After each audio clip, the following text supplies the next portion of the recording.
Bonjour, c'est Gilles sur boursicoté.com. Voici l'analyse technique du CAC 40 pour cette journée du jeudi 5 novembre 2015. Avec cette séance qui confirme la rupture haussière ici de cette zone des 4947,59, puisqu'après une ouverture donc largement au-dessus de cette zone, eh bien le CAC 40 clôture à 4980,04. On gagne 0,64% sur cette séance, presque 32 points par rapport au cours de clôture d'hier. Au-delà de ça, on vient marquer un nouveau plus haut, au-delà des 5000 points. Donc ça, c'est intéressant. Et surtout, ce qu'il y a, c'est qu'on invalide ici le signal baissier qui était apparu hier.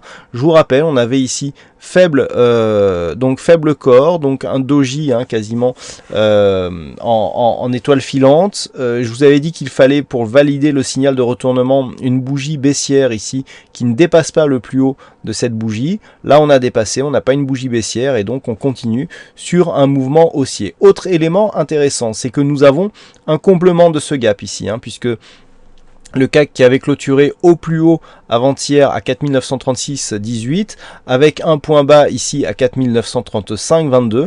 Le comblement ici existe, mais comme je vous l'indiquais dans une récente leçon sur les gaps, eh bien on a encore une fois cette zone de gap qui est un gap de continuité, puisque sur le comblement on réimpulse un mouvement et on repart donc à la hausse pour clôturer ici sur un nouveau plus haut de clôture. Donc on continue ici sur le mouvement. Par rapport au reste de la tendance, on confirme donc ce biais haussier qui a été impulsé depuis la cassure ici des 4733 points. Du point de vue des indicateurs, on a une certaine, vraiment dans une poursuite de mouvement. Alors le stochastique est en surachat depuis maintenant quelques temps. Chose nouvelle, c'est le RSI qui est en train de se réorienter à la hausse et qui s'apprête à rentrer là en zone de surachat. Donc une pression qui s'intensifie, et le MACD lui détecte toujours une phase de baisse de dynamique. Là, si on repasse à la hausse ici dans ce contexte, ça peut traduire une accélération. Là on voit bien que la baisse n'a eu absolument aucun effet ici sur cette phase. Et chose qui est intéressante, c'est que on invalide la bougie précédente, donc dans une phase de retournement, mais nous avons ici alors voilà, on a des volumes qui sont supérieurs au volume de la séance précédente sur cette bougie qui pourtant semble hésitante. Et ça, c'est intéressant parce que ça montre qu'on a une relance ici de la dynamique avec ce comblement de gap. Cette zone de résistance qui fait office désormais comme zone de support, on voit bien ici la zone des 4947 points, qui était le plus haut ici de cette phase de hausse, on l'a cassé, et depuis cette cassure, on avait un gap. Le gap et la zone de support ici, eh bien, le gap et la zone horizontale sont maintenant à considérer comme zone de support. Donc on continue à monter, on continue à marquer des nouveaux points hauts. On est dans une continuité de tendance haussière court terme. Alors pour l'instant, la configuration n'est pas trop surachetée. RSI stochastique, bon, on voit on le voit ici, le RSI qui arrive bientôt et le stochastique qui est depuis un moment. Il faudra, à partir du moment où on va rentrer ici avec le RSI dans la zone de surachat, il faudra guetter les niveaux de sortie. Surtout avec un MACD ici qui est rouge, il faudra commencer à faire attention. Un stochastique peut rester longtemps en zone de surachat, par contre un RSI, lui, en général, ça dure moins longtemps. Mais bon, rien n'est écrit en bourse et il faut toujours rester vigilant.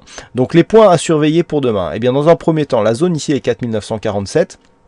Qui doit renforcer ici son rôle de support. Maintenant que ce gap est comblé ici, normalement il ne devrait plus y avoir lieu d'avoir une rupture baissière de cette zone des 4947 points. Si tel était le cas, on pourrait marquer ici une petite phase de retournement, puisque même si on n'a pas validé ici l'étoile filante que nous avions hier, on a quand même une bougie ici qui s'apparente plus à un doji qu'à une bougie pleine, d'accord. On n'est pas sur un vrai doji, mais on a une bougie quand même qui est très hésitante.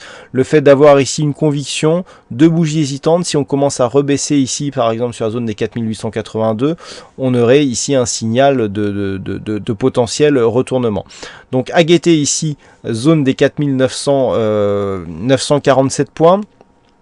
Tant que les cours ici ne reviennent pas sous cette zone que je viens d'effacer ici, des 4840 points, il n'y a pas de remise en cause de la tendance haussière. 4840 points, pourquoi? Parce que c'est tout simplement le point bas qui se situe entre les désormais deux points hauts significatifs. Donc tant que l'on ne repasse pas sous cette zone, on est toujours dans un flux haussier, et si les cours continuent à monter, eh bien on continue à se diriger ici vers la zone des 5051 points puis 5099, avec toujours comme objectif dans les prochains jours voire les prochaines semaines un retour sur les plus hauts annuels. Voilà ce que l'on peut dire donc sur cette analyse technique du CAC 40. Alors aujourd'hui il y avait un fixing, c'est la vague qui gagne sur cette session. Bravo à toi la vague. Et puis en ce qui concerne les statistiques, donc on a un résultat qui est intéressant, qui sera exploitable ce soir.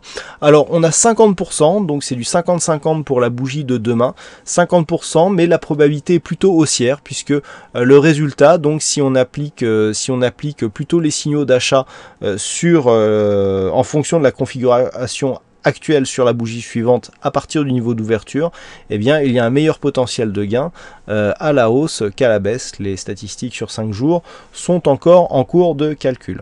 Voilà, merci à tous pour votre attention. Passez une bonne soirée, bonne chance dans vos prochains trades. On se retrouve dès demain pour d'autres analyses techniques, et en attendant, passez une bonne soirée.